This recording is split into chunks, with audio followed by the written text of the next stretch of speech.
So here are 3 tips that you need to know if you're a beginner guitarist.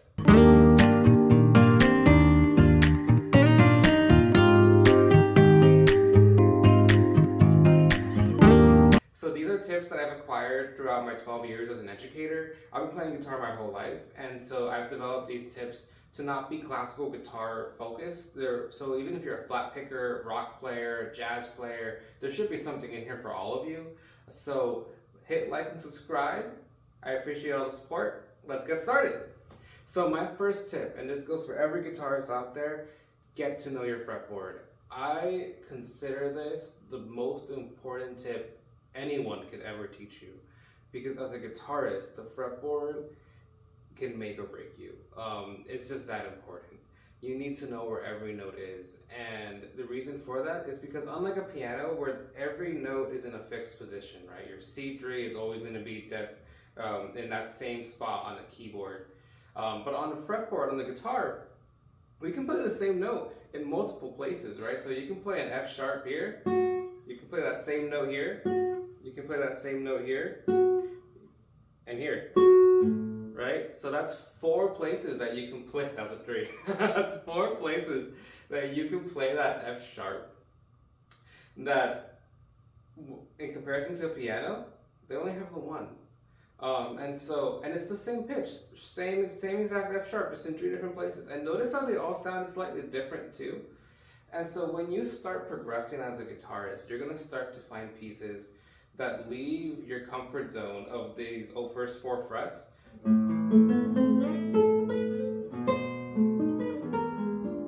Right? And once you start getting past that 5th fret, that's when you're going to start to want to understand where all your notes are. And you're going to want to have that ingrained memory of where everything stands. And so what I would do, how I tell all my students to address this issue and how we start every single lesson is we start on the open E string, and you start saying your note names out loud as you work your way up the fretboard.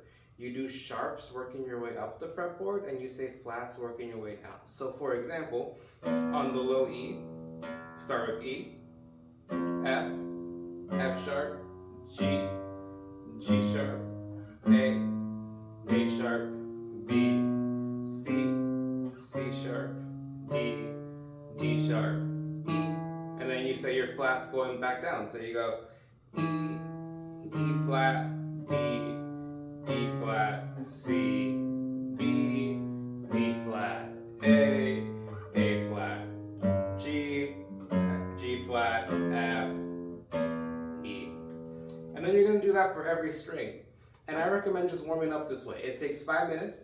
It warms up your hands, but it warms up your brain too. It gets you thinking. It helps you build that knowledge of the fretboard, so that when the time comes and you need to start leaving that first position and start going into 5th position and higher, 5th fret and above, then you're ready. You're able to do things like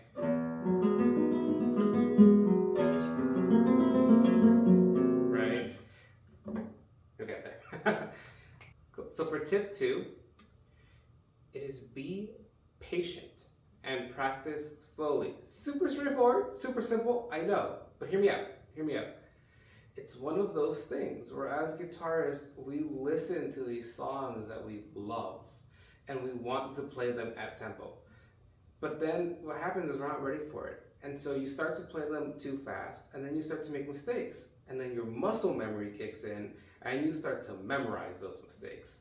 And so when you do that, not only are you going to make it harder for yourself to fix them down the road, but your brain starts to think maybe those mistakes are correct because you're not telling it otherwise. And so what I do, practice excruciatingly slow, to the point that it might not even sound like the song anymore, it's so slow. But then that way you truly understand every single thing that your fingers are doing.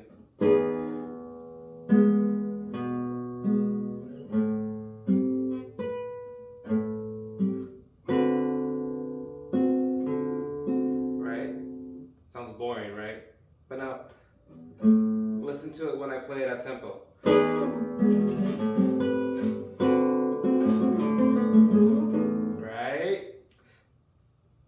slowly, so you know exactly where your fingers are going. Do, ba, do, ba, transition, do, do, boom, boom, boom, right? Super slowly. Get that muscle memory in, and once you got the muscle memory, then you're off to the races. Go for it. Cool. And so my last tip is a little bit more above board. Find the right teacher. You got to find the right teacher. And I think a lot of times, and I grew up this way too, you think about finding a music teacher and the first thing you think about is, oh, that's expensive, man, I can't afford that. And while that might be true, it is expensive, but there's actually a lot of really creative ways you can work around it, especially if you find the right teacher. Because I've met so many people who they will take one lesson a month, just one lesson. And let's say your teacher charges 60 to 80 bucks an hour, 60 bucks a month for one lesson, an hour-long lesson.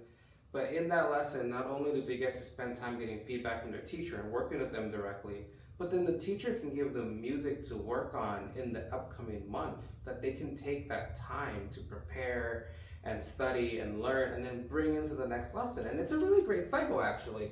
So if you're on a budget, but you want a teacher, reach out to people and see if they're willing to do that. And most of them are. Most teachers are willing to do once a month or every other week or every 3 weeks or whatever works out best for you. Most teachers are willing to work with you. You just got to reach out to them.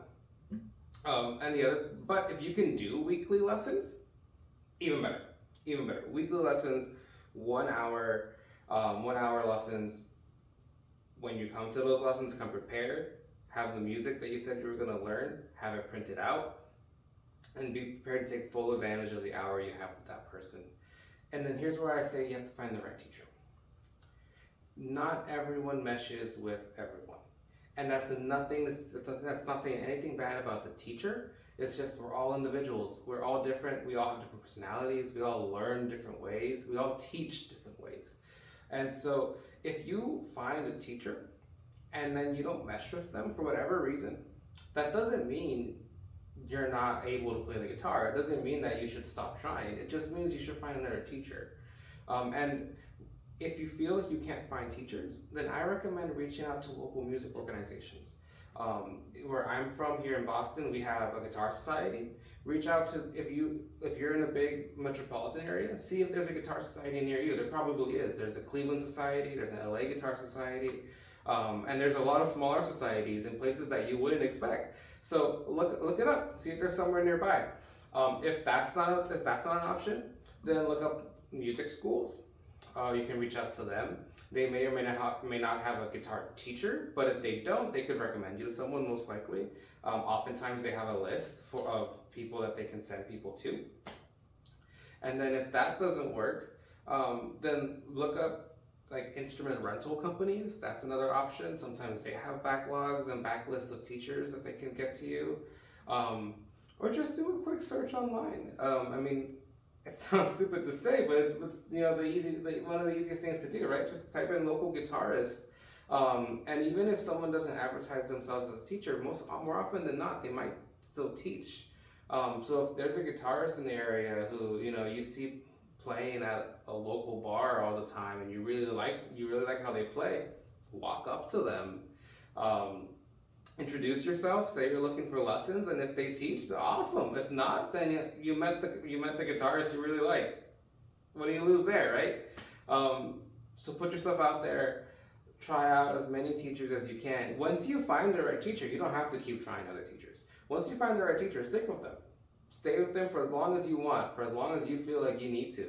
But if you feel like you haven't found the right teacher yet, don't be afraid to look, because everyone's different. Everyone learns differently. And you really need to lean into that, and it's okay. It's okay to be a student, and it's okay to want to find the right teacher. So I hope that these 3 tips can help you out, and as you're starting out your career and your life as a guitarist, whether that be professional or just playing for fun. I think these 3 tips can really set you up for success. They're very broad tips, so if you want more specific tips, I'm planning to upload more specific tips about the concepts like techniques, tremolo, legato, left-hand pull-offs, and hammer-ons, all of those things. So if you're interested in that, make sure to like and subscribe, turn on the notification bell, the whole 9. And thanks for being here. Thanks for watching. I'll see you next time.